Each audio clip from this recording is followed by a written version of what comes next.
Do you find yourself agreeing to things before you've even finished hearing the request, only to regret it later?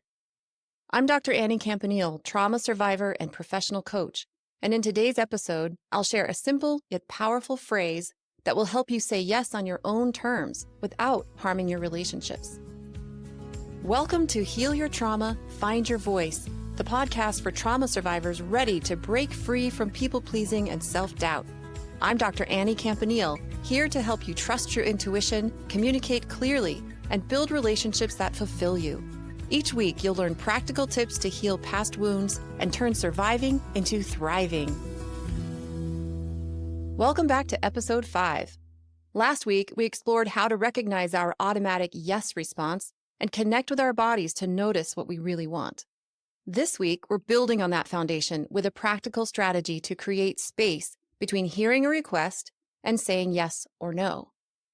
The habit of automatically saying yes can seem almost impossible to break, especially when we fear disappointing others or losing a relationship.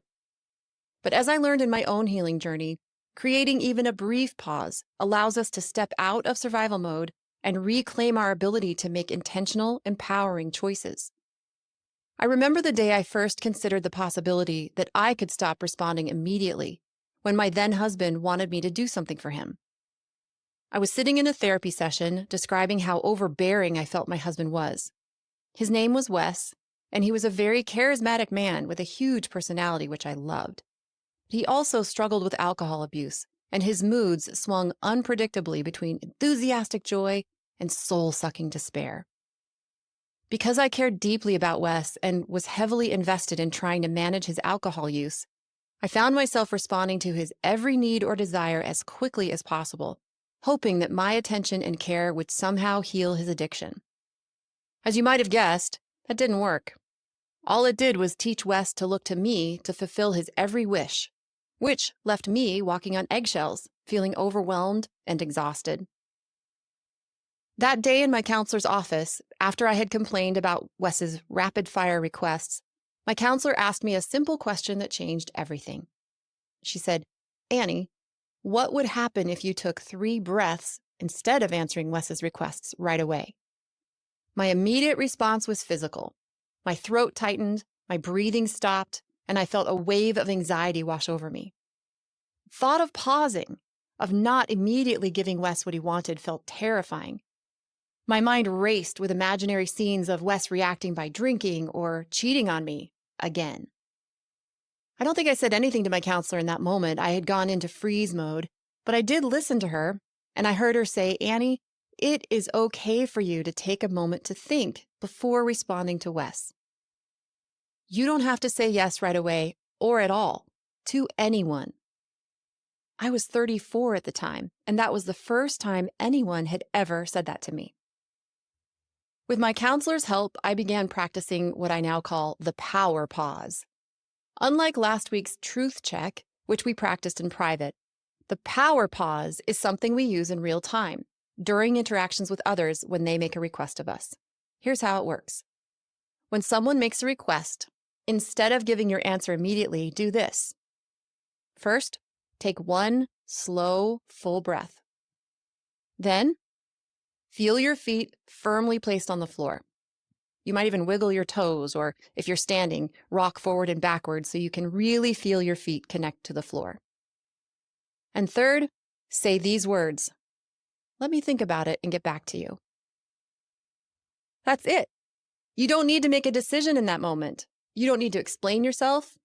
You don't need to even figure out what you want or you don't want. You're simply creating space between the request and your response. Let me think about it and get back to you. It's so simple, but honestly, when I first heard that from my counselor, I could not imagine saying it. I felt so uncomfortable, but I decided to give it a try. Let me share a story about my client. Let's call her Lisa, to illustrate this further. Lisa is a kindergarten teacher and mother of 2 who came to me for coaching because she wanted to learn how to stop saying yes to everything. Lisa had mastered what she called her happy helper persona. Always available, always agreeable, always putting others first. But underneath her cheerful exterior, she was exhausted and irritable. She told me the breaking point had come during her 10-year-old son's baseball season. She said, "I was already team mom for my daughter's soccer team and helping my sister plan her wedding. When another mom asked if I could take over snack duty for baseball too, my mouth said, 'Of course,' before my brain could even process the request. That night, I found myself standing in my kitchen, surrounded by snacks for 2 different teams, wondering how I'd lost the ability to say anything but yes." Lisa's story illuminates something crucial about the automatic yes. It's not just a habit, it's a survival response. For many trauma survivors, saying yes became a way to stay safe, maintain connection with others, and prove our worth. Our nervous system learned that pausing to consider our own needs was dangerous. But here's the fascinating part. Even as her mouth was saying yes, her body was sending clear signals that this was too much. Her shoulders were tense, her stomach was in knots, her breath became shallow. These physical signs were trying to create the pause her nervous system had been trained to skip. I'd like to invite you to experiment with the power pause this week. Choose one specific type of request to practice with. Maybe it's requests for help at your children's school, extra projects at work, or social invitations. Whatever feels manageable to you. When these requests come up, practice using these exact words. "Let me think about it and get back to you." You can even start by saying this out loud when you're alone. Notice how it feels in your body to say these words and create this pause. Does it bring anxiety, relief, something else? To help you remember to try the power pause, you might add a note to your phone or set it as your lock screen for the week. Remember, this isn't about saying no to everything. It's about creating space so you can make thoughtful choices rather than automatic responses. As Lisa and I discovered, this small pause can be the difference between drowning in commitments and regaining control of your time and your energy.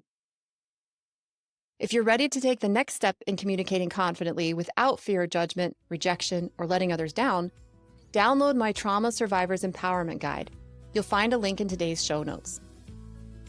Next week, we'll explore how understanding your trust pattern is the first step toward building fulfilling relationships. Until then, I'm Dr. Annie Campanile, reminding you that healing is possible and you don't have to do it alone. See you next time.